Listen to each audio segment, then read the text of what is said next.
తన ఇంటి ముందు వచ్చిన ఆటోను కొంతమంది రాత్రి సమయంలో తగులబెట్టినట్టు బాధితుడు జనార్దన్ నాయుడు ఆవేదన వ్యక్తం చేశారు.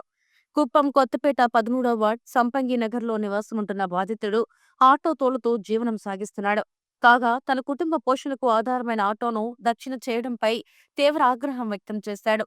ఈ సందర్భంగా బాధితుడు మాట్లాడుతూ కుప్పం మండలం ఆవులనత్తం గేటు గ్రామవాసి అయిన తను గొంత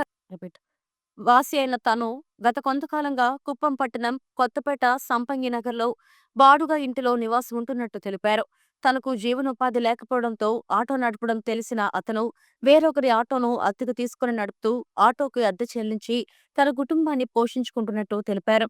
గత కొంతకాలం క్రితం పట్టణంలోని ఆకతాయిలు తమ ఇంటి వద్ద గొడవ చేస్తున్న క్రమంలో ఆకతాయిలను తాను వారించడం జరిగిందన్నారు. దీనిని అలసుగా తీసుకున్న ఆకతాయిలో తన కుటుంబ పోషణకు ఆధారమైన ఆటోను దగ్ధం చేసి తమ జీవనంపై పెను దెబ్బ వేసి కక్ష సాధించుకున్నారని ఆరోపిస్తున్నారు.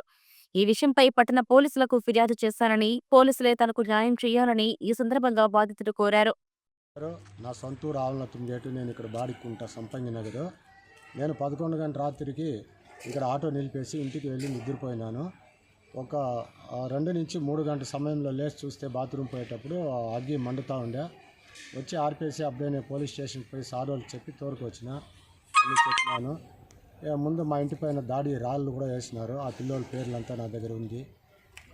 ఈ మరి నన్ను అప్పుడప్పుడు అటాక్ చేసి 2-3 సార్లు నుంచి మీరు ఖచ్చితంగా డిసిజన్ తీసుకోవాలని చెప్తున్నాను. కార్తీక్ అనే పిల్లోడు, తరుణ్, వీళ్ళంతా గ్యాంగ్ ఉంది సార్ పేర్లు. వాళ్ళకి వచ్చి మా అమ్మాయి ఒకటి ఉండే, ఆ గొడవల్లో ఒకసారి కొట్టిన ఇక్కడ వచ్చిన దానికి అప్పటి నుంచి నా పైన కసి పెట్టుకున్నారు. అవునయ్య, కచ్చిపూరితంగా కాల్చినారు.